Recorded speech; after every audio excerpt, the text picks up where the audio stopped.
একটি লঞ্চের যাত্রীর সংখ্যা, মানে একটি লঞ্চের যাত্রীর সংখ্যা 47, মাথা পিছু কেবিনের ভাড়া ডেকের ভাড়ার দ্বিগুণ। ডেকের ভাড়া মাথা পিছু 30 টাকা এবং মোট ভাড়া প্রাপ্তি 1680 টাকা হলে কেবিনের যাত্রীর সংখ্যা কত? তোমার থেকে বুঝতে হবে যে লঞ্চটাকে মূলত, তুমি যদি গড়গড়ায় মুখস্থ করো এটা ভাই হবে না, বুঝছো? লঞ্চটা কি, তুমি এখন যে মোবাইল বা কম্পিউটার বা ল্যাপটপ যেটা দিয়ে ক্লাস করো না কেন, তুমি একটু চার্জ দাও ইউটিউবে, যে লঞ্চ লঞ্চ লেগে যদি সার্চ করো তাহলে তুমি লঞ্চটা দেখতে পাবা, বুঝছো? ওই লঞ্চ থেকে মানে যাত্রীর সংখ্যা মানে 47 জন যাচ্ছিল, তাদের মাথা পিছু কেবিনের ভাড়া ডেকের ভাড়ার দ্বিগুণ।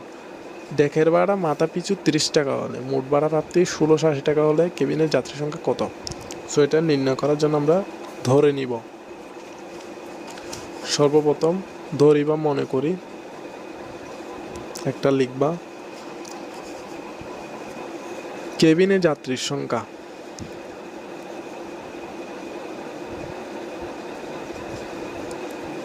কেবিনের যাত্রীর সংখ্যা সমান এক্স। কি জন্য আমাদের বলা হয়েছে কেবিনের যাত্রীর সংখ্যা কত? সো আমরা কেবিনের যাত্রীর সংখ্যা সমান সমান জানি না, যে তাই এক্স ধরব। আমরা আমাদেরকে দেওয়া আছে কি ডেকের যাত্রীর সংখ্যা,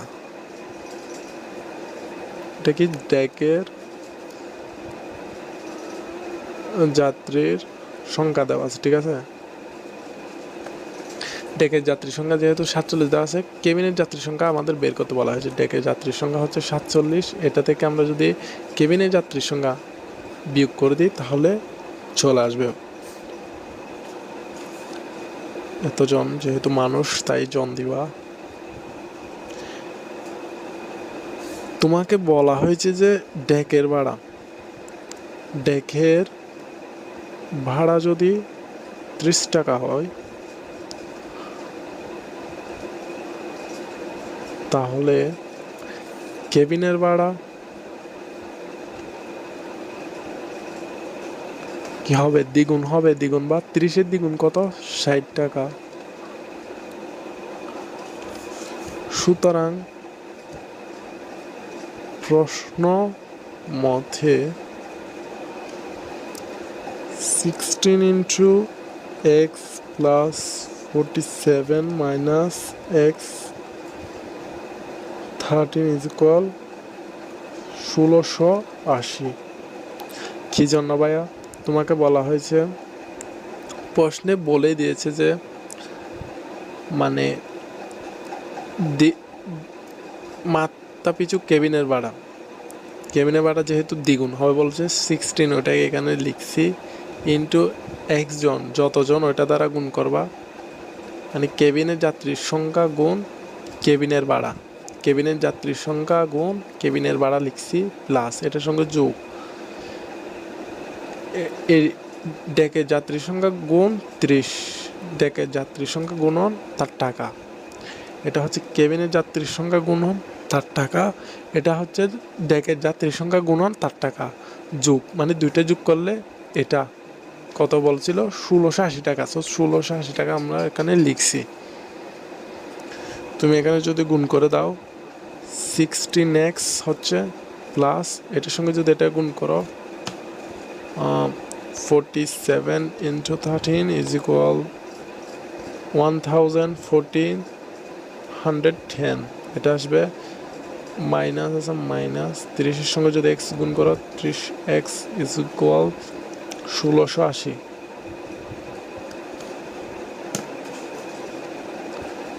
তোমার এক্সের মান লাগতেছে, ঠিক আছে? এখান থেকে ভাই এক্সগুলোকে এই পাশে রাখে, বাকিগুলোকে ওই পাশে পক্ষান্তর করে দিবা, সংখ্যাগুলোকে মানে যেটা চলো ওইটাকে রেখে বাকিগুলোকে ওই পাশে পক্ষান্তর করে দিবা। 16x মাইনাস 13x 18 মানে এটা এই পাশে ছিল প্লাস ছিল মাইনাস 1410, পক্ষান্তর করে দিছি। 60x থেকে যদি 30x চলে যায় আরও 30x থাকতেছে, এখানে যদি ক্যালকুলেশন করো 1680 মাইনাস 14 10 ইজ ইকুয়াল 270, এর পাশে থাকতেছে 270, ঠিক আছে ভাইয়া? কারণ তুমি যদি ক্যালকুলেশন করো 270 আসতেছে। আমাদের এক্স এর মানের প্রয়োজন ভাইয়া, 30-এর মানের প্রয়োজন নাই, ঠিক আছে? 30টাকে ওই পাশে পক্ষান্তর করে দিলে গুণ অবস্থায় ছিল, কি হয়ে যাবে ভাইয়া? ভাগ অবস্থায় হয়ে যাবে 270 ডিভাইডেড বাই 30, মানে গুণ অবস্থায় ছিল এ পাশে গেলে ভাগ অবস্থায় হয়ে গেছে। তুমি যদি এবার যদি 270টাকে 270 ভাগ 30 করো, 9 আসতেছে। এই 9টাই হচ্ছে এক্স এর মান, ঠিক আছে? এক্স এর মান, বা আমরা এখানে কি ধরেছি? এক্স সমান সমান কি ধরেছি? কেবিনের যাত্রীর সংখ্যা এক্স জন ধরেছি। সো আমরা লিখে দিতে পারবো যে যেহেতু কেবিনের যাত্রীর সংখ্যা এক্স ধরেছিলাম, এক্স এর মানটা এখানে বসে দিবা এক্স জন, বা এক্স এর মান 9, এ 9 জন। এটাই হচ্ছে আমাদের আনসার।